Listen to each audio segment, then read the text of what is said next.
Charlie Chaplin ಈ ಹೆಸರು ಕೇಳದವರು ಜಗತ್ತಿನಲ್ಲಿ ಯಾರೂ ಇರಲ್ಲ. ಜನರನ್ನ ಮಾತಿಲ್ಲದೆ ನಗಿಸಿ ಇಡೀ ಜಗತ್ತನ್ನೇ ಗೆದ್ದ ವ್ಯಕ್ತಿ. ಆದರೆ ಅವರ ಸಾವಿನ ನಂತರ ನಡೆದ ಒಂದು ಘಟನೆ ಇಡೀ ಜಗತ್ತನ್ನೇ ಶಾಕ್ಗೆ ತಳ್ಳಿತ್ತು. ಚಾಪ್ಲಿನ್ ಸಾವನ್ನಪ್ಪಿದ ಮೇಲೆ ಅವರ ಶವಪೆಟ್ಟಿಗೆಯನ್ನೇ ಕಳ್ಳತನ ಮಾಡಲಾಯಿತು. ಯಾರು ಕದ್ರು? ಏಕ್ ಕದ್ರು? ಶವಪೆಟ್ಟಿಗೆಯಲ್ಲಿ ಅಂತಹದ್ದೇನಿತ್ತು? ಇನ್ನೊಂದು ಶಾಕಿಂಗ್ ವಿಷಯ ಅಂದರೆ ಈ ಘಟನೆ ಗೊತ್ತಿದ್ದರೂ ಸರ್ಕಾರ ಬಹುಕಾಲ ಸೈಲೆಂಟ್ ಆಗಿತ್ತು. ಚಾಪ್ಲಿನ್ ಜನ್ಮಸ್ಥಳದ ಬಗ್ಗೆ ಗೊಂದಲ ಏಕೆ ಉಂಟಾಯಿತು? ಅವರ ಮೃತದೇಹಕ್ಕೆ ಸಂಬಂಧಿಸಿದ ರಹಸ್ಯಗಳಾದರೂ ಏನು? ಇವೆಲ್ಲದರ ಉತ್ತರ ಈ ವಿಡಿಯೋದಲ್ಲಿದೆ.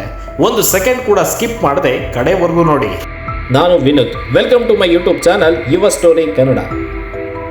ಹಾಸ್ಯಲೋಕದ ದಂತಕತೆ ಚಾರ್ಲಿ ಚಾಪ್ಲಿನ್ 1889ರಲ್ಲಿ ಲಂಡನ್ನಲ್ಲಿ ಜನಿಸಿದ್ರು. ತಂದೆ ತಾಯಿ ಇಬ್ಬರು ಮ್ಯೂಸಿಕ್ ಹಾಲ್ ಕಲಾವಿದರು. ಆದರೆ ತಂದೆ ಮದ್ಯಪಾನಕ್ಕೆ ಒಳಗಾಗಿ ನಿಧನರಾದರು. ತಾಯಿ ಮಾನಸಿಕ ಅಸ್ವಸ್ಥಳಾಗಿ ಆಸ್ಪತ್ರೆ ಸೇರಿದ್ರು. ಕೇವಲ 5 ವರ್ಷದಲ್ಲಿ ಚಾರ್ಲಿ ತಮ್ಮ ತಾಯಿಯ ಬದಲಾಗಿ ಸ್ಟೇಜ್ಗೆ ಬಂದು ಹಾಡಿದ್ರು ಅಂದ್ರೆ ಇದು ನಿಜಕ್ಕೂ ಶಾಕಿಂಗ್ ವಿಷಯವೇ ಸರಿ. 7 ವರ್ಷದೊಳಗೆ ಚಾಪ್ಲಿನ್ ಮತ್ತು ಅವರ ಅಣ್ಣ ಸಿಡ್ನಿ ಅನಾಥಾಶ್ರಮಕ್ಕೆ ಸೇರ್ಕೊಂಡ್ರು. ಅಲ್ಲಿ ಹಸಿವು, ಶಾರೀರಿಕ ಶಿಕ್ಷೆಗಳು ಸಾಮಾನ್ಯ ಅಲ್ವೇ? ಈ ಕಷ್ಟಗಳೇ ಅವರ ಟ್ರಾಂಪ್ ಪಾತ್ರಕ್ಕೆ ಪ್ರೇರಣೆಯಾದವು. ಹಣದ ವಿಚಾರದಲ್ಲಿ ಚಾಪ್ಲಿನ್ ಆಗ ಬಡವ, ಆದರೆ ಧೈರ್ಯಶಾಲಿ. My dear friends, just imagine, ಕೇವಲ 5 ವರ್ಷದ ಬಾಲಕ ತಾಯಿಯ ಬದಲಾಗಿ ಸ್ಟೇಜ್ಗೆ ಬಂದು ಹಾಡ್ತಾನೆ ಅಂದರೆ ಅವನ ತಾಕತ್ತು ಎಂತಹದ್ದು ಎಂದು. ತಂದೆ ಎಣ್ಣೆಗೆ ದಾಸರಾಗಿ ಸಾವನ್ನಪ್ತಾರೆ. ತಾಯಿ ಮಾನಸಿಕ ಅಸ್ವಸ್ಥೆಯಾಗಿ ಆಸ್ಪತ್ರೆ ಸೇರ್ತಾರೆ. ಚಾರ್ಲಿ ಮತ್ತು ಅವನ ತಮ್ಮ ಅನಾಥಾಶ್ರಮದ ಪಾಲಾಗ್ತಾರೆ. ಅಲ್ಲಿ ಚಾಪ್ಲಿನ್ ಕಲಿತ ಪಾಠ ಜೀವನ ಪಾಠ.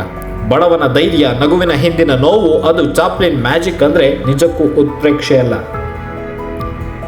ಇಂದು ಚಾಪ್ಲಿನ್ ಬಗ್ಗೆ ನಿಮಗೆ ಗೊತ್ತಿರದ ಸಾಕಷ್ಟು ವಿಚಾರಗಳನ್ನು ನಾವಿಲ್ಲಿ ರಿವೀಲ್ ಮಾಡ್ತೀವಿ. ಚಾರ್ಲಿ ಚಾಪ್ಲಿನ್ ಜನನವೇ ಒಂದು ರಹಸ್ಯ ಸ್ನೇಹಿತರೆ. ಚಾಪ್ಲಿನ್ ತಾನು ಲಂಡನ್ನಲ್ಲಿ ಜನಿಸಿದೆ ಎಂದು ಹೇಳಿದ್ರು. ಆದರೆ 1950ರಲ್ಲಿ ಅಮೆರಿಕದ FBI ಅವರನ್ನ ಕಮ್ಯುನಿಸ್ಟ್ ಎಂದು ಆರೋಪಿಸಿ ಬ್ರಿಟಿಷ್ M15ಗೆ ತನಿಖೆಗೆ ಕೇಳಿತು.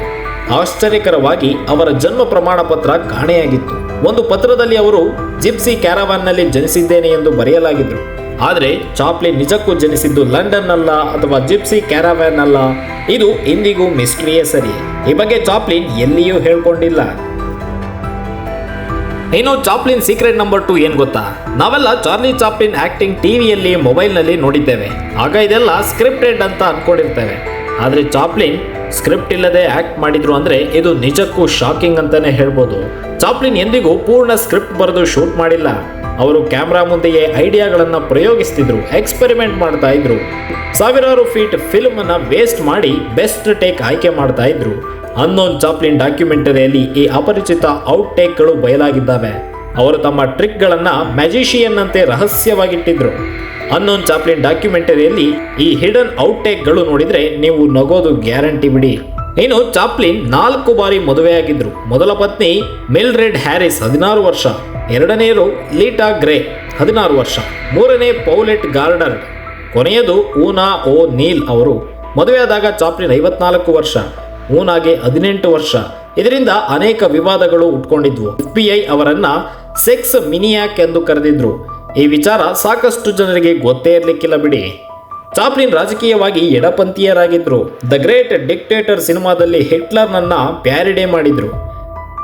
ಜಾರ್ಜ್ ಆರ್ವೆಲ್ ಅವರನ್ನ ಸೀಕ್ರೆಟ್ ಕಮ್ಯುನಿಸ್ಟ್ ಎಂದು ಆರೋಪಿಸಿದ್ರು. 1952ರಲ್ಲಿ ಅಮೆರಿಕಾದಿಂದ ಹೊರಗೆ ಹೋದಾಗ ವೀಸಾ ರದ್ದುಗೊಳಿಸಲಾಯಿತು. ಕೊನೆ 25 ವರ್ಷಗಳು ಸ್ವಿಟ್ಜರ್ಲ್ಯಾಂಡ್ನಲ್ಲೇ ಕಳೆದ್ರು ಚಾರ್ಲಿ ಚಾಪ್ಲಿನ್. ಈ ಬಗ್ಗೆ ನಿಮಗೆ ಎಲ್ಲೂ ಈ ರೀತಿಯಾದಂತಹ ಮಾಹಿತಿ ಸಿಗೋದಕ್ಕೆ ಸಾಧ್ಯನೇ ಇಲ್ಲ ಬಿಡಿ. 1977ರಲ್ಲಿ ಚಾಪ್ಲಿನ್ ನಿಧನರಾದ ನಂತರ ಅವರ ಶವಪೆಟ್ಟಿಗೆಯನ್ನ ಕಳ್ಳರು ಕದ್ದಿದ್ರು. ಹಣಕ್ಕಾಗಿ 11 ವಾರಗಳ ನಂತರ ಮರಳಿಪಡಲಾಯಿತು.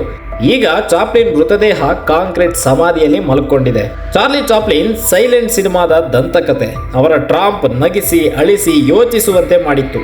ಇಂದು ನಾವು ಅವರ ಟಾಪ್ 5 ಪ್ರಸಿದ್ಧ ಸಿನಿಮಾಗಳನ್ನು ನೋಡೋದಾದ್ರೆ ದಿ ಕಿಡ್. ಈ ಚಿತ್ರ 1921ರಲ್ಲಿ ತೆರೆ ಕಾಣ್ತು. ಚಾಪ್ಲಿನ್ರ ಮೊದಲ ಫುಲ್ ಸಿನಿಮಾ ಇದು. ಟ್ರಾಂಪ್ ಒಬ್ಬ ಬಿಟ್ಟು ಹೋದ ಮಗುವನ್ನ ಸಾಕ್ತಾನೆ.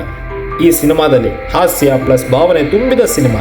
ಪ್ರಸಿದ್ಧ ಸ್ಕ್ರೀನ್, ಮಗುವನ್ನ ತೆಗೆದುಕೊಂಡು ಹೋಗುವ ಭಾವುಕವಾದಂತಹ ಚೇಸ್ ಇದೆಯಲ್ಲ, ಈ ಒಂದು ಕ್ಲಿಪ್ ಸಿನಿಮಾದ ಹೈಲೈಟ್ ಅಂದ್ರೆ ತಪ್ಪಾಗ್ಲಾರ್ದು. ಇನ್ನು 1925ರಲ್ಲಿ ತೆರೆಕಂಡ ದಿ ಗೋಲ್ಡ್ ರಶ್. ಚಾಪ್ಲಿನ್ ತಾವೇ ಫೇವರೇಟ್ ಅಂದಿದ್ರು ಈ ಸಿನಿಮಾವನ್ನ.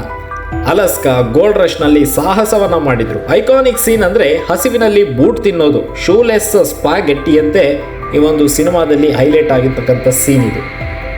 ಇನ್ನು 1931ರಲ್ಲಿ ಸಿಟಿ ಲೈಟ್ಸ್ ಅಂತಕ್ಕಂಥ ಸಿನಿಮಾವನ್ನು ತೆಗಿತಾರೆ ಚಾರ್ಲಿ ಚಾಪ್ಲಿನ್. ಟಾಕಿ ಯುಗದಲ್ಲಿ ಸೈಲೆಂಟ್ ಸಿನಿಮಾ, ಟ್ರಾಂಪ್ ಕುರುಡು ಹುಡುಗಿಯ ಪ್ರೇಮದಲ್ಲಿ ಬೀಳ್ತಾರೆ. ಫೈನಲ್ ಸೀನ್ ಏನಪ್ಪಾ ಅಂದರೆ ಸಿನಿಮಾ ಇತಿಹಾಸದ ಅತ್ಯಂತ ಭಾವುಕ ಕ್ಷಣಕ್ಕೆ ಈ ಒಂದು ಸಿನಿಮಾ ಸಾಕ್ಷಿಯಾಗುತ್ತೆ. ಸಿಟಿ ಲೈಟ್ಸ್ 1931ರಲ್ಲಿ ತೆರೆಕಂಡಂತಹ ಸಿನಿಮಾ ಇದು. ಇನ್ನು 1936ರಲ್ಲಿ ಮಾಡರ್ನ್ ಟೈಮ್ಸ್ ಅಂತೇಳಿ ಒಂದು ಸಿನಿಮಾ ಬಿಡುಗಡೆ ಆಗುತ್ತೆ. ಫ್ಯಾಕ್ಟ್ರಿ ಜೀವನದ ಸ್ಟ್ರಾಟರಿ ಇದು. ಇದರಲ್ಲಿ ಸಿನಿಮಾ ಫೇಮಸ್ ಆಗಿದ್ದೇನಪ್ಪ ಅಂದರೆ ಟ್ರಾಂಪ್ ದೊಡ್ಡ ಗಿಯರ್ನಲ್ಲಿ ಸಿಕ್ಕಾಕೊಳ್ಳೋದು. ಇಂದಿಗೂ ಈ ಸೀನ್ ಹಲವಾರು ಹಾಸ್ಯ ಪ್ರೇಯಗಳನ್ನು ಸೆಳೆದಿಡಿದುಕೊಳ್ಳುವಲ್ಲಿ ಯಶಸ್ವಿಯಾಗಿದೆ. ಇನ್ನು 1940ರಲ್ಲಿ ದಿ ಗ್ರೇಟ್ ಡಿಕ್ಟೇಟರ್ ಅಂತಕ್ಕಂಥ ಸಿನಿಮಾ ಬಂತು. ಚಾಪ್ಲಿನ್ರ ಮೊದಲ ಟಾಕಿ ಇದು. ಹಿಟ್ಲರ್ ಪ್ಯಾರಡೆ ಅವರ ಪಾತ್ರವನ್ನು ಚಾರ್ಲಿ ಚಾಪ್ಲಿನ್ ನಿಭಾಯಿಸಿದ್ರು. ಐಕಾನಿಕ್ ಸೀನ್ ಅಂದರೆ ಗ್ಲೋಬ್ ಬಲೂನ್ನೊಂದಿಗೆ ನೃತ್ಯ ಮಾಡಿ ಮತ್ತು ಶಾಂತಿಯ ಪವರ್ಫುಲ್ ಸ್ಪೀಚ್ ಅನ್ನು ಕೊಡ್ತಾರೆ ಚಾರ್ಲಿ ಚಾಪ್ಲಿನ್. ಇದು ಈ ಸಿನಿಮಾದ ಮುಖ್ಯ ಹೈಲೈಟ್. ಇನ್ನು ಚಾಪ್ಲಿನ್ ನಮಗೆ ಕಲಿಸಿದ್ದು ಏನಪ್ಪಾ ಅಂದರೆ ಕಷ್ಟಗಳಲ್ಲಿ ನಗುವುದನ್ನು. ಆದರೆ ಅವರ ಜೀವನ ಒಂದು ರೋಲರ್ ಕೋಸ್ಟರ್. ಹಾಸ್ಯದಲ್ಲಿ ಡ್ರಾಮಾ, ಡ್ರಾಮಾದಲ್ಲಿ ಹಾಸ್ಯ.